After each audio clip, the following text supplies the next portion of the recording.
The Australian Centre for Olympic and Sports Studies, or ACOSS, was launched in 2005 at University of Technology, Sydney. It aimed to provide a focus for scholarship and community engagement in respect of the Olympic movement.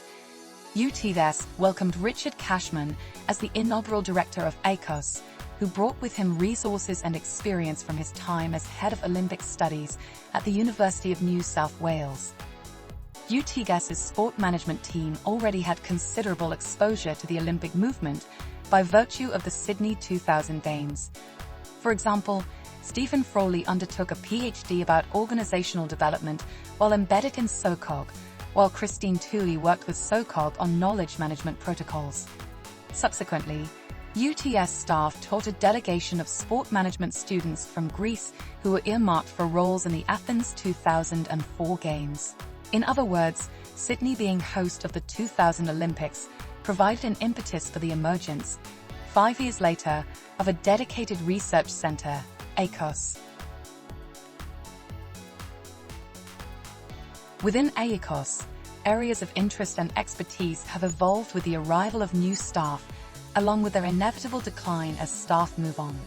But in general terms, ACOSS is best known for 4 areas. First, the question of legacy from staging an Olympics. Second, the rise of knowledge management at the Olympics. Third, the politics of organizing and staging the Olympics. And fourth, the growing alignment between the Olympics and Paralympics. ACOSS is located within the business school at UTS, which has recently announced the establishment of its very own Centre for Sport, Business and Society, which considers commercial and grassroots sport in all its forms. ACOSS is nestled within this new centre, so there will be productive alignment and collaboration. Daryl Adair is director of ACOSS, sharing that responsibility with Simon Darcy. Daryl's prime focus is with policy and politics at the Olympic Games, while Simon has a special interest in the social role of the Paralympics. In the lead-up to the Brisbane Olympic and Paralympic Games, Simon is part of a research team that secured an Australian Research Council Discovery Grant entitled Engaging Outsiders in Sport, Transforming Major Sport Event Legacy Planning through a Co-Creation Approach, which runs from 2023 to 2026. The project investigates intersectional inequities affecting sport participation for girls, women and non-binary people in Queensland by working with them to envision inclusive legacies for the Brisbane 2032 Olympic and Paralympic Games.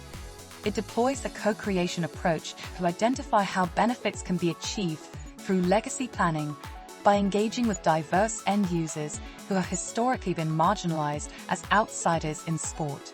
In doing so, the project will deliver evidence-based resources to improve engagement with marginalized groups about inclusive sport participation and build capacity to sustain meaningful change for communities and organizations.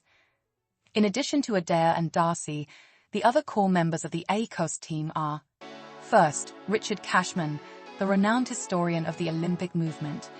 In the lead-up to the Paris Olympics, Richard has been providing regular podcasts about the history of the Games to Australia's ABC radio network.